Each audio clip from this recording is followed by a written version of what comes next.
Bom, pessoal, agora nós vamos então apresentar o tema aqui de terça-feira, o tema do santuário no Apocalipse, né? Nós vamos, na verdade, só contextualizar novamente alguns textos que o autor aqui indica como leitura. Vai lá. Bom, vamos lá. Terça-feira nós vamos fazer um pouco mais. Nós vamos explicar o santuário. Vamos lá, os próximos slides. Vamos lá. Aqui primeiro compartimento do santuário. Depois eu vou mostrar uma figura para vocês vão entender um pouquinho melhor. O pátio. Pátio é a expressão hebraica Hatzer. Exterior, lugar de habitação. Referência a Êxodo 27, o Shemut 27, daí do versículo 9 ao 19. Aí o Mitzber é o altar de bronze. Kior, que é o lavatório de bronze. O altar de bronze está em Êxodo 27, 1 a 8.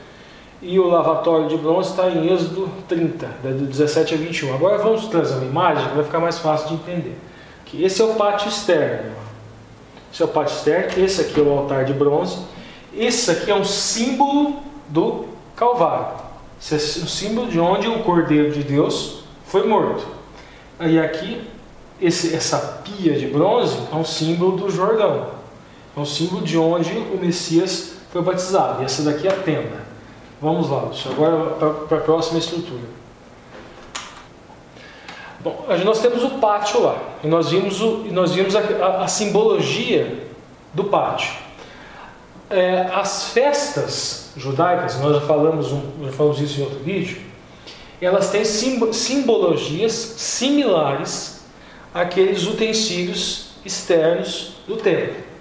Aqui, a Pessah, que é a Páscoa, acontecia no 14 de Nissan, é um símbolo da cruz. Cristo é o Cordeiro Pascual que nos livra, que nos liberta da escravidão do pecado, assim como libertou o povo judeu da escravidão no Egito. Aqui nós temos o Massot, que é o pães asmos, acontecia no Nissan 15. É um símbolo, ou seja, é um tipo. E o antitipo é Cristo na sepultura. Ele acontece justamente um dia após a Páscoa. E no ano que Cristo morreu, isso foi da sexta para o sábado, e aqui o Massot foi do sábado para o domingo. O Habikurim, aqui primícias. Simboliza a ressurreição do Messias. Acontece no 16 de Nissan. E aqui o Shavuot, semanas, que é o símbolo do Pentecoste, que é o derramamento do Espírito. Nós vemos aqui um paralelo com uma simbologia que tem a parte externa do santuário. Vamos lá, a próxima. Agora a mesa, Shulchan, que é a mesa dos pães da apropriação, Êxodo 25, 23 e 30. Mitzbayah, né, é o altar do incenso. Mitzbayah Haketoret. Êxodo 30, do versículo 1 ao 10, o Menerot, que seria os candelabros de ouro com 7 hastes, Êxodo 25, 31 e 39. Vamos figura para entender melhor agora. Vamos lá, aqui.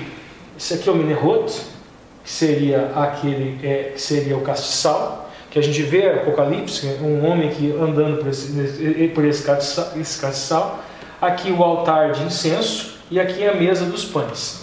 Vamos aqui primeiro. Veja bem, nós temos aqui o número 7. São 7 luzes, 7 lâmpadas. Nós vemos 7 igrejas no Apocalipse, que seriam 7 períodos pelo qual essa igreja passou. Essa luz aqui, no caso, é Cristo, iluminando, dando orientação, dando instrução para essa igreja que seria preservada nesses 7 períodos que terminam no último período, que é a volta do Messias. Não iria faltar luz, ou seja, sempre haveria um remanescente fiel que traria essa porção da verdade. Agora nós temos aqui a mesa. Tinham 12 pães. 12 pães simbolizam as 12 tribos de Israel, simboliza o povo de Deus, ou seja, o Messias como alimento da vida para todo o povo de Deus. Aqui o altar com incenso, e esse incenso simboliza as orações dos santos. Entrava aqui nesse lugar os sacerdotes. Obviamente os Kohen, né, que seriam os sacerdotes, mas aqui no Santo dos Santos só o Gadol Kohen, só o sumo sacerdote. Nós vamos entender um pouquinho melhor isso mais para frente. Agora vamos, próximo slide. Tá, agora nós entramos no Kadosh Kadoshim, que é o lugar santíssimo, né? Temos lá o Aron Haberit, que seria a Arca da Aliança, ou o Aron HaKodesh, que seria a Arca Sagrada, está em Êxodo 25:10. Aí no grego Hilasterion, aqui no hebraico é o HaKaporet, que seria o propiciatório, é a tampa da arca, está em Êxodo 25:17-22. Vamos lá, os próximos slides. Dentro, aqui nós temos a arca, dentro dessa arca teria as tábuas dos 10 mandamentos, o símbolo do caráter de Yahweh, o cajado de Arão, símbolo da autoridade de Yahweh, dada ao sacerdote, no caso Arão, ao Gadol Kohen, e aqui um pote com o maná, que seria o alimento da vida, ou seja, Yahweh, o alimento da vida. Próximo slide, e aqui a simbologia de tipo em tipo com relação às festas judaicas também, que acontecia nesse santuário, e que tem um paralelo com o santo e com os santos dos santos. Tipo, as trombetas aqui, o chafarô, ela aconteceria no primeiro dia de Shirim, e o antitipo seria o movimento do segundo advento. Agora, dia da expiação, aqui né, o Yom Kippur, e o antitipo seria o quê? O juízo pré-advento. A festa dos tabernáculos seria a segunda vinda de Cristo. Apocalipse 1:3, vamos lá. No meio dos 7 cheiros, dos 7 castiçais, Menerot, lembra o Menerot que nós mostramos, um semelhante ao Filho do Homem, Filho do Homem, o Messias, vestido até os pés com os vestes compridas, cingido pelo peito com os cintos, são os vestes sacerdotais. Sheva falando 7, sobre a saciedade, né, que significa saciedade, satisfação, abundância ou plenitude. Esse 7 é um símbolo de plenitude. Vamos lá, o próximo slide. Apocalipse 4, 1 e 2. Depois dessas coisas olhei e eis que estava a porta, aqui, Shar, aberta no céu. E a primeira voz, como de trombeta, ouviu falar comigo e disse: sobe aqui e mostrar-te-ei as coisas que depois destas devem acontecer. E logo fui arrebatado em espírito, e eis que um trono estava posto no céu, e um assentado sobre o trono, no caso o Messias. Essa expressão Shar significa porta, portão, entrada, portal, gol, arco, seção, capítulo, preço, valor, medida, índice ou taxa.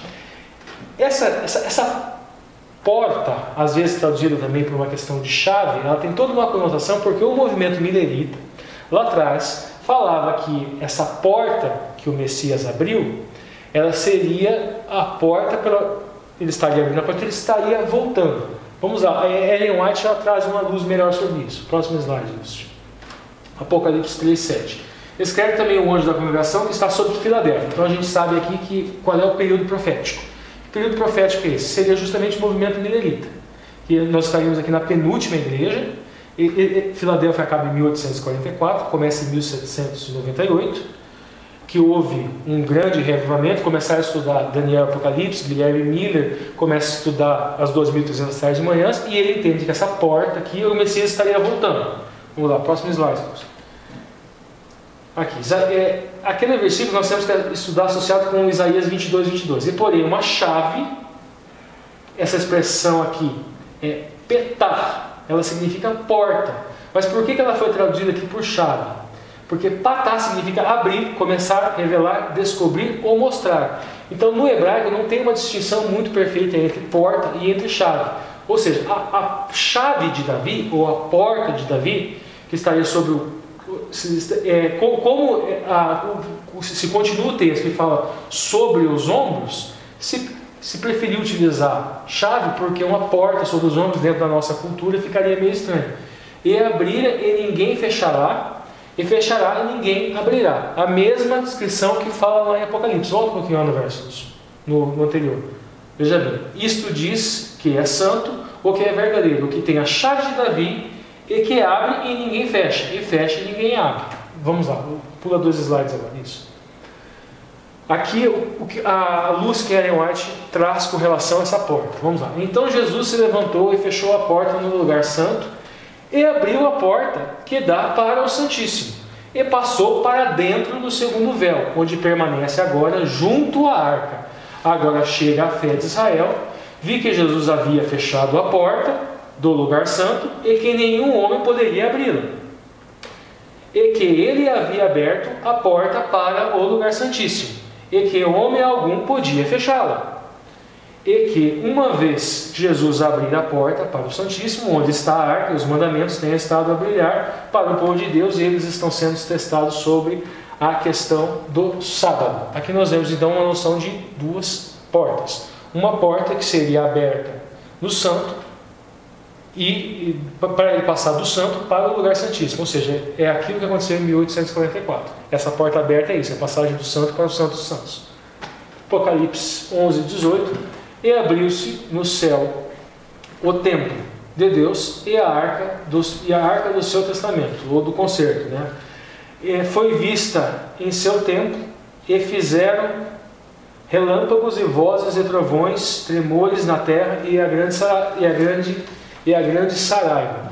E nesse período profético de Filadélfia, antes de começar esse período, foram vários eventos. Houve o terremoto de Lisboa, houve a chuva de estrelas, e esses eventos denotaram esse movimento escatológico que fala em Apocalipse. Vamos lá, Lúcio? Acabou o slide. O Lúcio volta. Está então, pessoal, o tema do santuário, também relacionado ao Apocalipse, né? Não se esqueça de você deixar um joinha nesse vídeo, se inscrever no canal e também compartilhar com seus amigos aí via WhatsApp e nas suas redes sociais. Então vamos agora para a próxima lição, que é a lição do tema de quarta-feira.